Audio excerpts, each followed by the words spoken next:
It's been like 2 weeks. I've missed you all so much. How are you? You're looking great.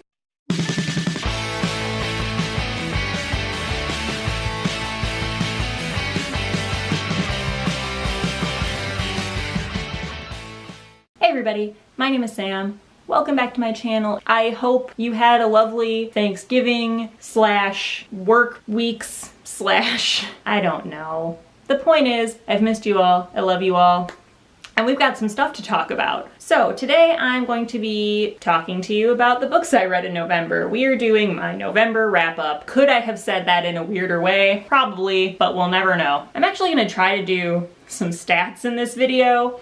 I love when other people do these. I'm gonna do it this time, but I'm gonna be honest, I don't know how many months I'm gonna actually remember to do it. I read 13 books in the month of November. I read 5 true crime books, 3 memoirs, 2 YA or middle grade fantasy books, 2 general fiction books, and only 1 sci-fi book. Who even is this bitch? Honestly. I read 4 books that were 5 stars, 6 books that were 4 stars, and 3 books that were 3 stars, and 0 2 or 1 star books, which is pretty rad. I have broken these books down into 3 general categories. First, I'm going to tell you about the fiction books that I read, then the memoirs, then the true crimes, because that's what I'm feeling like doing today. Also, I'm feeling exceptionally lazy, and honestly, most of these were either library books or books that I read digitally anyway, so I'm not pulling out books. I'll just put pictures over here or over here, somewhere on the screen. You'll see the books and what they look like.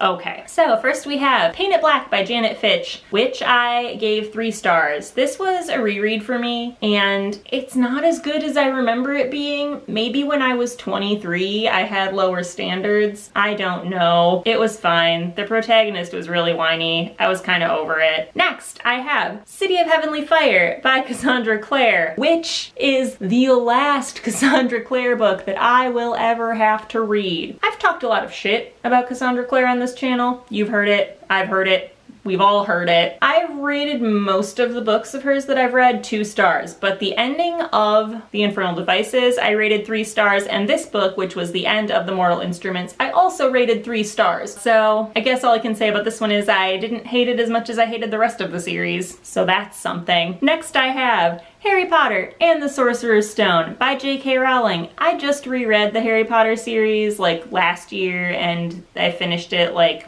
earlier this year, but I was just feeling a little nostalgic and just decided I wanted to start rereading them again. So I listened to Harry Potter and the Sorcerer's Stone. I gave it 5 stars. I am thinking about switching to reading them in Italian because I'm trying to learn a language without taking classes, and I thought maybe reading stories that I'm familiar with would be a good way to do that. Next I have Room by Emma Donoghue, which was also a reread for me because once I hit my Goodreads goal, I was just like, reread all the things. I love that book. It's really sad, but also somehow very uplifting, and I gave it 5 stars. Next we have the only science fiction book I read last month, which is All Systems Red by Martha Wells, which was a little weird, but still enjoyable. It's really short, so I'm not gonna summarize it. Who the fuck am I kidding? I haven't summarized any of these. Sorry. All Systems Red by Martha Wells. I gave it 4 stars. It's like a novella. It's pretty short, but it's got a lot of the things that I look for in a sci-fi story. And then the final fiction book that I'm going to talk about is My Best Friend's Exorcism by Grady Hendrix, which was so much fucking fun. It was like every John Hughes 80s teen movie you've ever seen meets The Exorcist. It was so much fun, but the thing I appreciated about it was that it was like an exorcism, but instead of being about like the power of Christ, it was more about the power of friendship. I gave it 4 stars, but honestly, I feel like it's at least a 4.5. I might change my mind and bump it up later because it was just so enjoyable for me. Next, I'm gonna move on to the memoirs that I read this month, or last month. It's December. The first one I'm gonna talk about is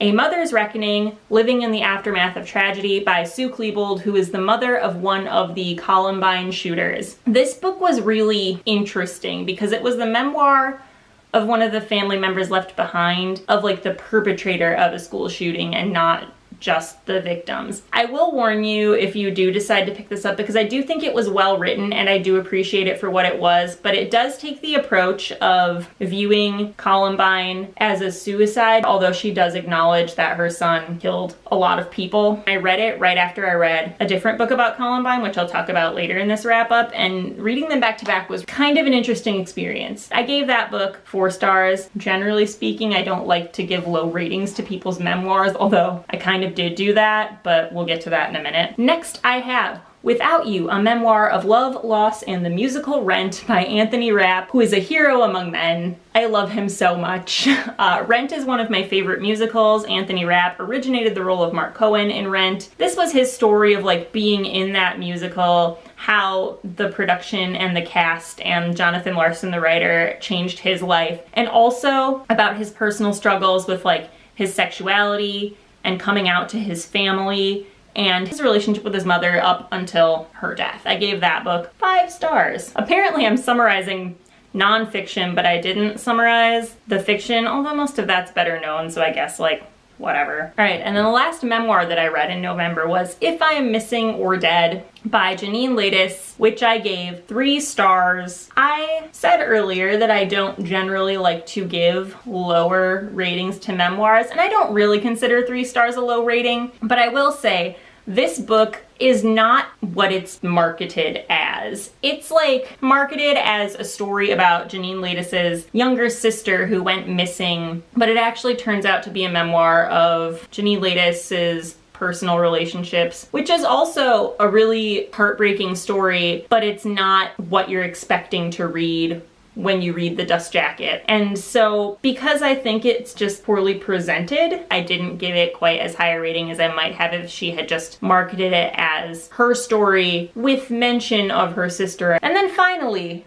I fell into a true crime spiral last month, and I read 4 true crime books, the first of which was Columbine by Dave Cullen, who is a journalist who who presented a lot of coverage immediately following the Columbine shooting. This book is basically him going back and correcting things that were misreported at the time of the massacre. I really enjoyed, sounds really weird to say, but I very much enjoyed the experience of reading this book. I liked getting that perspective on the shooting. It was very, very thorough and well informed. So I gave that book 5 stars. Next, I read The Real Lolita by Sarah Weinman, which I gave 4 stars. This is a story of a kidnapping that happened that heavily influenced Vladimir Nabokov's writing of Lolita, and it's the story of the actual kidnapping as well as the story of how it was incorporated into Nabokov's writing. It's pretty short. It was interesting. I liked it. I don't like that these things actually happened, but I liked reading about it. Next, I have The Girls of Murder City by Douglas Perry. This was about female murderers in Chicago in the 1920s. These are the murderesses of Murderesses Row who inspired the writing of the straight play and then, by proxy, the musical Chicago. And then, because I was on a female murderers kick, I read Lady Killers, Deadly Women Throughout History by Tori Telfer,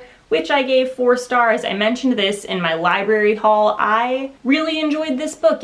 Each chapter was about a different female serial killer at a different time in history. It was unsettling, and that's what I want in a true crime book. What can I say? It also had illustrations which were like very creepy, and I appreciated them. I will probably end up buying a copy of that book eventually. So yeah, that is my November wrap up. Sorry if it's a mess, and let me know what you read in November. Let me know if any of these sound interesting to you. Have a great day. Bye.